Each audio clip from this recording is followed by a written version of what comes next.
గోరి ఇటు సికింద్రాబాద్కి మొదట ప్రత్యక్షమైన నేపథ్యంలో కూడా కొన్ని అంశాలను కొన్ని వివాదాలు లేవనెత్తింది. సో అనంతరం కూడా ఆమె రెండు తెలుగు రాష్ట్రాల్లో పర్యటించడం, అనంతరం గుజరాత్కి వెళ్ళడం, ఉత్తరప్రదేశ్కి వెళ్ళడం, ఇటు ఆమె మరికొన్ని అంశాల్లో కూడా వెళ్ళిన నేపథ్యంలో ఇటు పోలీసులు అయితే ఎట్టకేలకు మోకిలా పోలీస్ స్టేషన్లో చీటింగ్ కేసు నమోదైన నేపథ్యంలో ఇటు పోలీసులు అయితే అరెస్ట్ చేసి ఇప్పుడు కోర్టుకు తరలించారు. కోర్టు రిమాండ్ విధించిన నేపథ్యంలో 14 రోజుల రిమాండ్ విధించినట్టు తెలుస్తుంది. ఒక న్యాయవాది మాట్లాడుతున్న ఒకసారి మనం ఏం ఆధారాలు ప్రొడ్యూస్ చేశారు?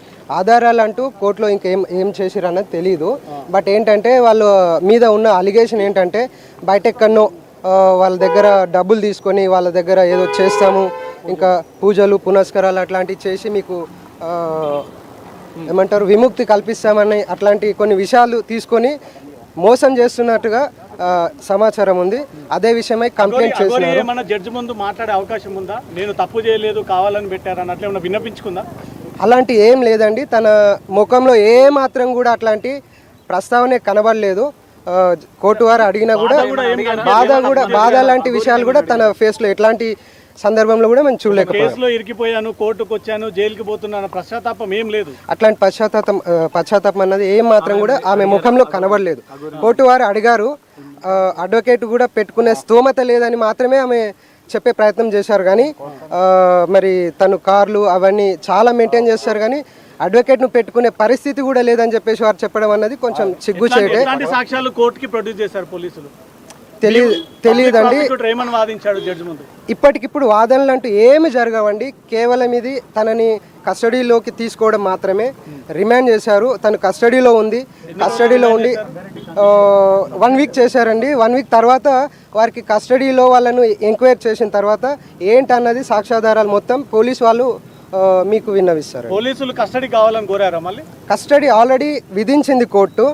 ఫర్దర్ గా కావాలంటే కోర్టు వారిని అడుగుతారు. 7 days ఇచ్చారు. 7 days రిమాండ్ ఇచ్చారు. మళ్ళీ కస్టడీకి తీసుకునే ఛాన్స్ ఉంది. ఖచ్చితంగా అది పోలీస్ వాళ్ళ మీద ఆధారపడి ఉంటుంది. పోలీస్ వాళ్ళు ఫర్దర్ గా ఇంకా వాళ్ళకి ఇన్వెస్టిగేషన్ అవసరం ఉంది అనుకుంటే అడుగుతారు.